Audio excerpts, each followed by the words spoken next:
Hello guys, this is part 4 of the Workstation build. In this video, I will be unboxing and installing the power supply.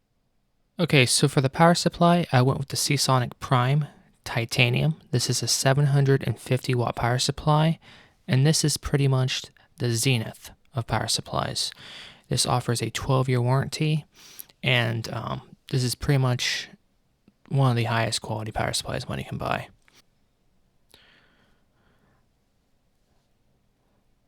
Now, other power supplies such as Corsair or EVGA, those brands don't actually make the power supply. A lot of the manufacturing of those power supplies is actually done by Seasonic, Channelwell Technologies, and Delta. So as you can see, it comes with a nice little pouch that has all the cables inside of it. And the power supply is encased in foam.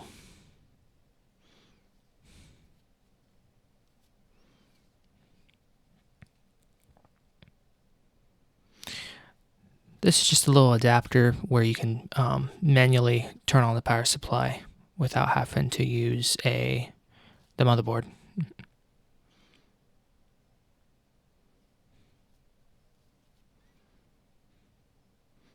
We got our user manual, 12-year warranty, and of course you have to have stickers, zip ties, and also included power supply screws.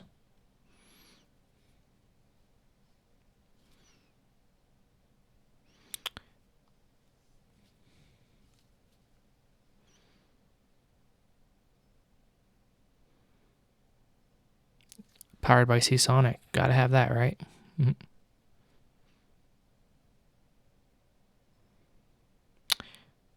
There you guys go. There's a free $25 Steam e-gift certificate. I don't know if it showed a code or not, but if it did, it's yours for the taking. So let's go ahead and get the power supply out of the actual bag here. So as you see, the power supply comes in a nice pouch. It's a little bit hard to undo the tie, but I eventually got it.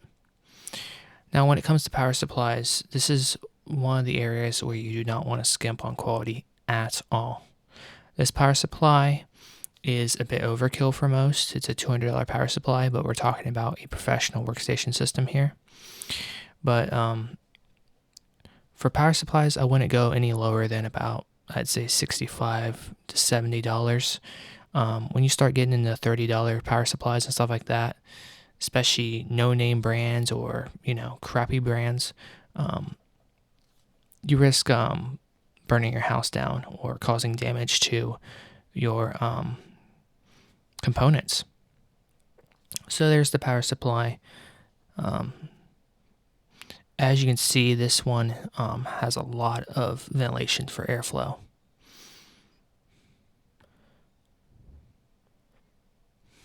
So let's go ahead and take a look at the cables.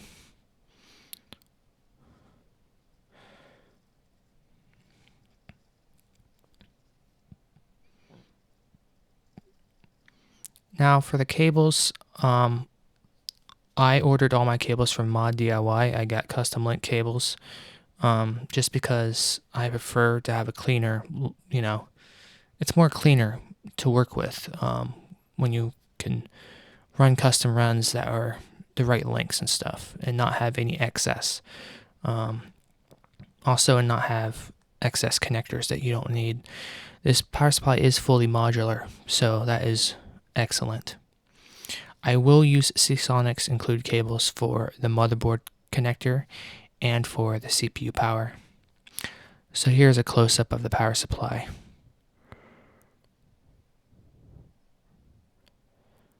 As you can see, fully modular.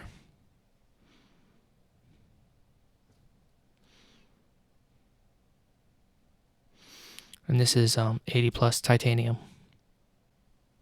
So we're going to take the side panel off of the workstation build here.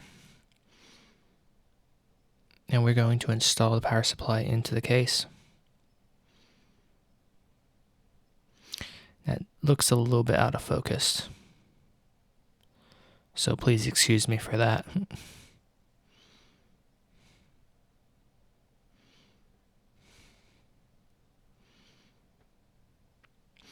So I'm going to use Seasonic's included power supply screws just because they're black and they're going to be their correct thread. I could have used the screws that came with the case, but the screws are right there with the power supply, so why go digging, right? So we are going to install the power supply in the case. This is a bottom mounted power supply case, so pretty typical. What I do like about the 750D case is it does have a proper power supply filter, air filter at the bottom. Now when you position the power supply, you're going to want the vents, the fan, to be facing downwards so it can suck in air from the bottom. This case is lifted up, it has legs, so the power supply is supposed to breathe in air and then spit out the back. So how you see how I installed this power supply here, that is the correct orientation to install the power supply.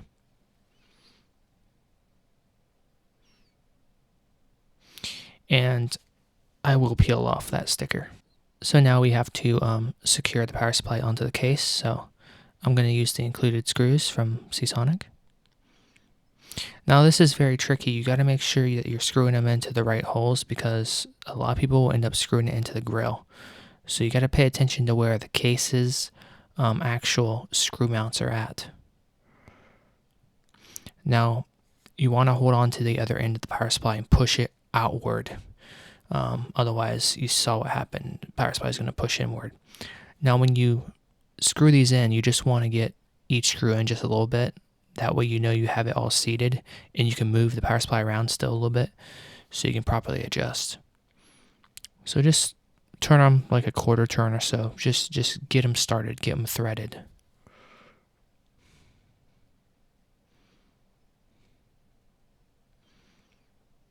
And see, I'm taking a look, make sure I'm putting it in the right right area.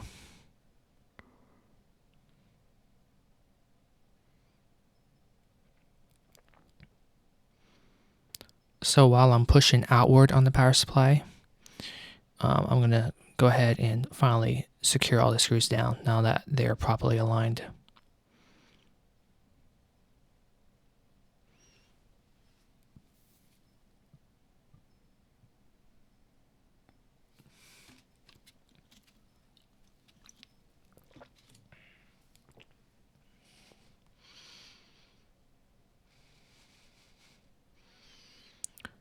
So there we go, the power supply has been mounted into the case. Well, I'm going by and make sure. It's really important that these screws are on there pretty tight and snug because those 4 screws are taking that entire weight of that power supply and keeping it from sliding around.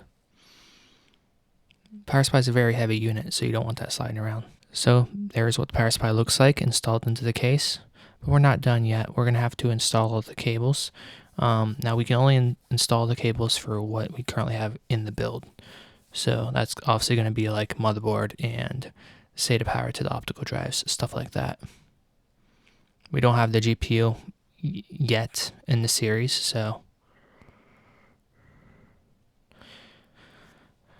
there are all the included cables that come with the Seasonic power supply. Be very careful when you're cutting the baggies that you don't nick any of the wires or cut any of the wires, right?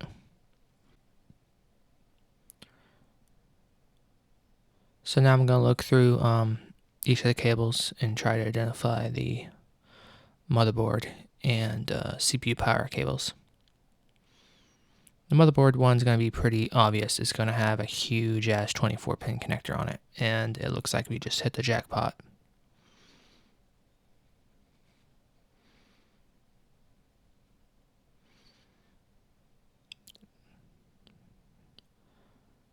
So yep, there is the cable for the 24-pin motherboard power.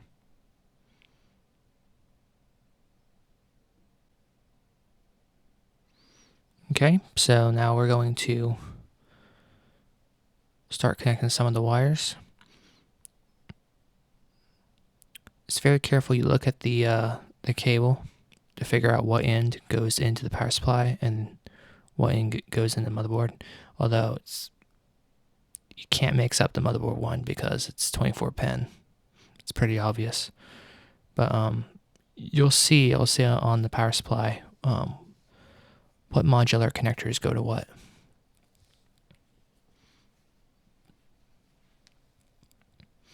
And yes, I will remove the film from the power supply. I know, I see that. it's making me crazy too.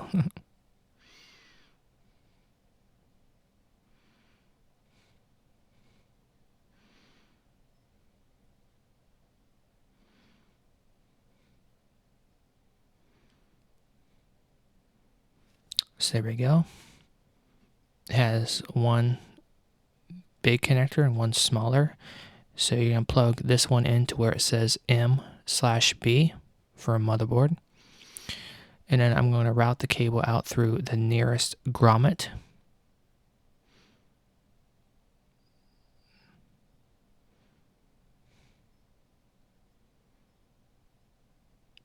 Not the cleanest looking cables. That's why most of my cables are from Cable Mod. But for the motherboard and CPU power, I do recommend staying with the power supply manufacturer's cables. So I'm going to route up the back of the motherboard tray, and then it's going to come out the nearest grommet near the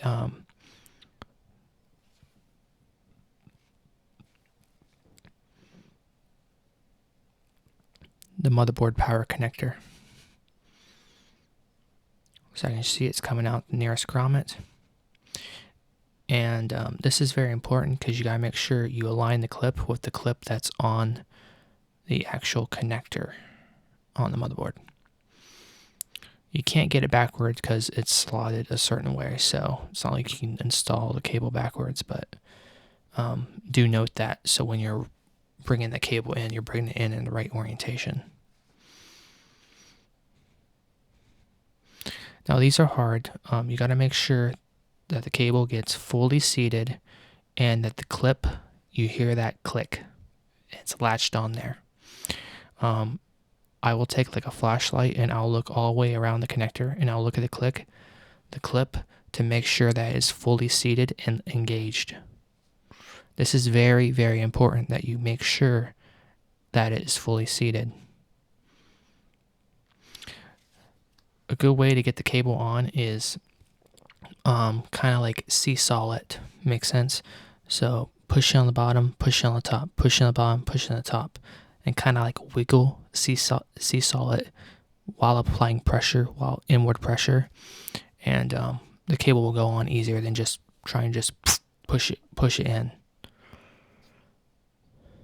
So you actually see I'm getting out the flashlight and I'm making sure that the cable is fully seated.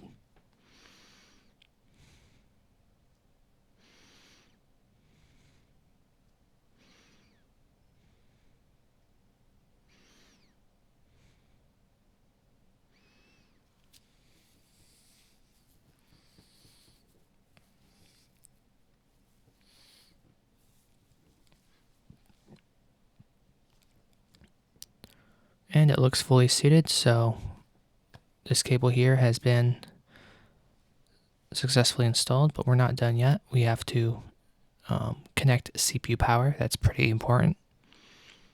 If you forget to do that, your system won't post and you'll wonder what's going on.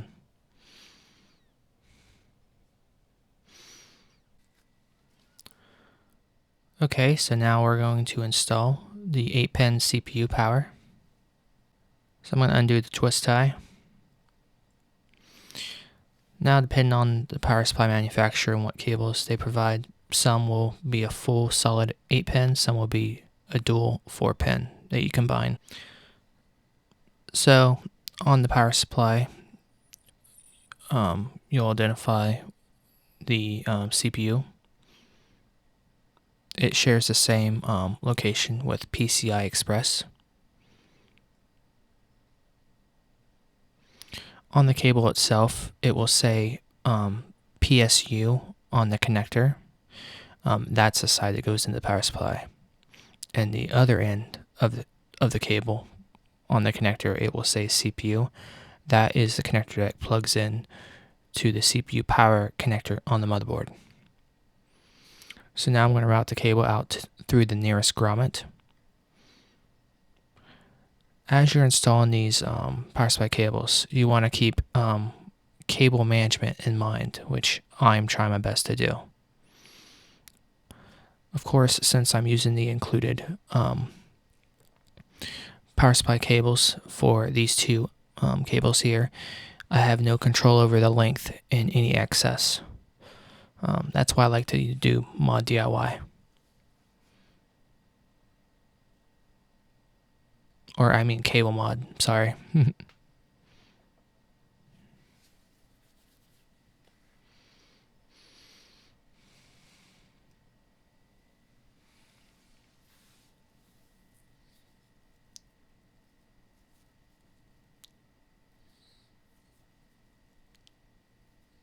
So the CPU power connector on most motherboards is going to be up in the top left-hand corner, right above the CPU socket. This can be very hard to reach, so I always recommend that you install this power connector before you install the heatsink. That is critical. You install the heatsink, you're not going to be able to get to this power connector. Sometimes cases won't have enough clearance to allow the cable to come through, so you might have to install this cable before you install the motherboard into the case. That's very rare, but do keep in mind I have seen it before where there's clearance issues getting that connector through the hole. Now when you're bringing this in, you want to make sure you note the orientation. The clips have to be aligned with the clips. And of course, I take out a flashlight and make sure that the cable is fully seated. You really want to make sure both clips, because this is a dual 4-pin that makes a single 8-pin, you want to make sure both those clips are fully engaged and latched in, and that the connector is fully seated for both. So on the back side, since I've done both the motherboard power connector and the CPU power connector, I'm also going to zip tie the cables down and clean up as we go. You can see on the 750D case, there's little loops or hooks that allow you to put a zip tie around and lock the cables in place. See how I just zip tied one of the cables there? Now you gotta be careful when you do the zip ties that you don't do them too tight and end up bending the cable. These cables aren't really meant to be bent. Not too bad anyway. So I just want to zip tie to hold the cable in place. Makes sense? I don't want just three falling in there, just, going wild. So as you can see, I am securing the CPU power cable there to the back of the motherboard tray on the case. I will then take a pair of scissors or a micro cutter, which I now have. I didn't have the time to cut the ends off of the excess ends off of the zip ties.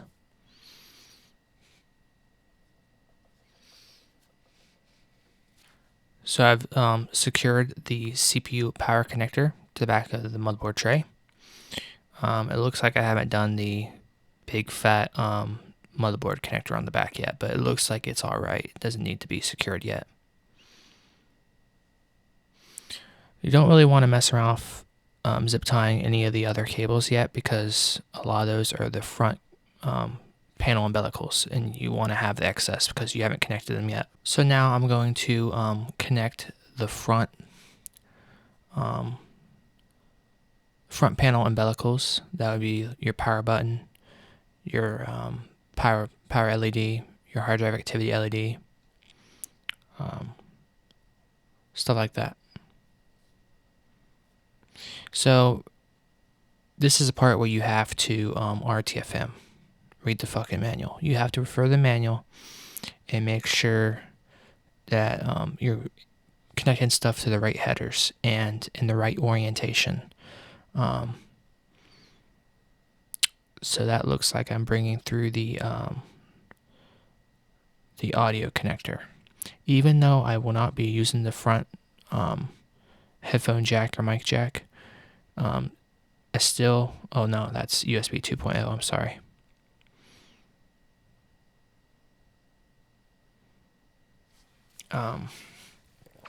I still like to connect all the cables, just so you don't have them just dangling in the case. Now, one thing you want to note is you want to look at the connector, because some of the pins will be, there won't be a pin. So you can look at the end of the cable, the connector, and also look at the connector on the board and align it properly. You gotta pay close attention, because if you try to put one of these on there in the wrong orientation, you can end up breaking pins off or bending them, and that will be a bad day. So look closely at both ends of the connector. It's only going to go on one way. So like the USB 2.0 headers, those usually have a pin that's missing and that's filled on the connector. So you'll be able to identify what orientation the cable goes on.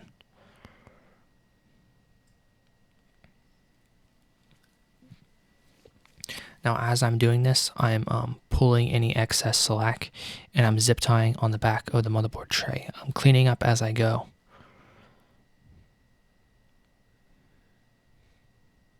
Now, I may not fully secure the zip tie all the way down. I might leave some slack so I can route other cables through there, but it's just holding the cable out of the way for now, if that makes sense. This is probably the part that I hate the most, is connecting the front cable umbilicals, because you really have to pay close attention, and it's very tedious, and you have to be very meticulous, if that makes sense. There's a lot of small cables that have to get connected to headers on the motherboard, and you have to get them right, or at the least, stuff won't work. At the worst, you end up breaking something or frying something, and it won't work anymore. So now I'm routing through another cable. I'm trying to find the closest grommet to where the header's at, for the cleanest runs.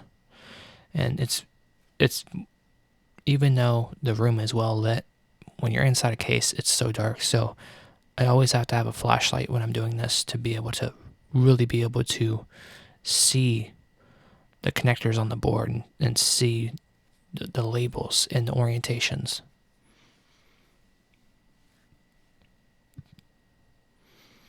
So that one is the audio connector. Now, depending on the case, you might have the old audio connector standard, but that's pretty rare nowadays. That's a moot point. You don't have to worry about that. But if you have a really old motherboard with a new case, or a really old case with a new motherboard, that could be an issue to where the audio connector is a different variant. I believe it used to be there was HD audio, and then there's the old 97. But like I said, that's old school. Don't have to worry about that. So all these really, really thinner cables that you see coming in on that right-hand grommet, these are going to be like mainly your LEDs and switches.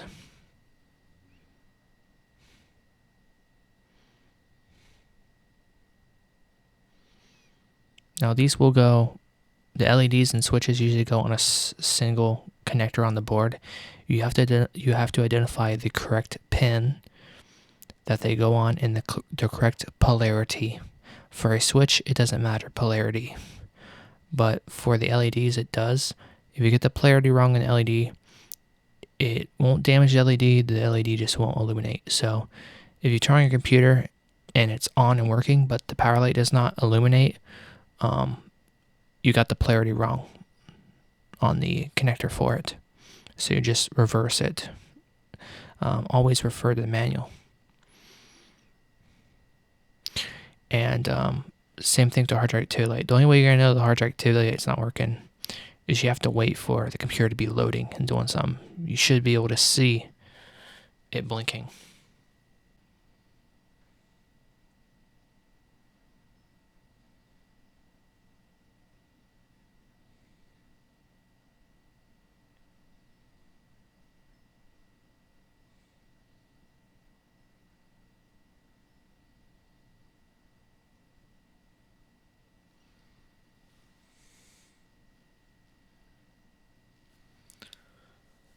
So once I identified the front header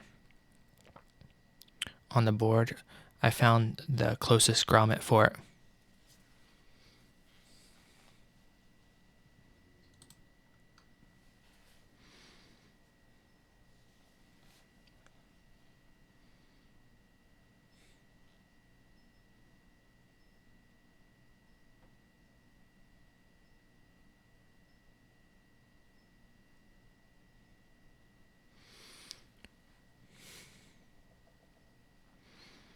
Okay, so as I'm connecting these front panel connectors, I'm paying close attention to the manual and the polarity and what pins these go on.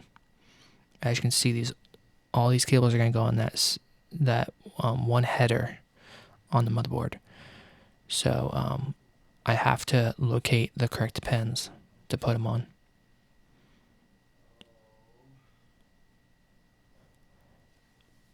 You can see on the cable, they'll be labeled power LED plus and minus. So you have to get the polarity correct for the cable. Otherwise, the LED will not illuminate.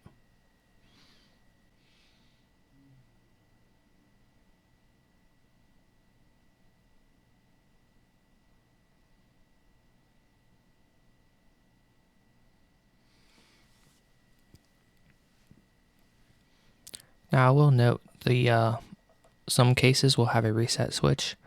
I do not connect the reset switch because it can be very easy to hit it and it fully takes your computer off with just a single press. Fully just resets it.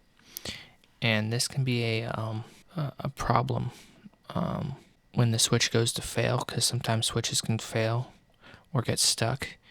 And I just think it ends up being unnecessary to have a reset switch, because if you hold down the power button for a certain amount of seconds, that in effect will reset the computer. It'll fully power it off ASAP. So the reset switch seems kind of redundant to me. But anyway, guys, that will wrap up this video.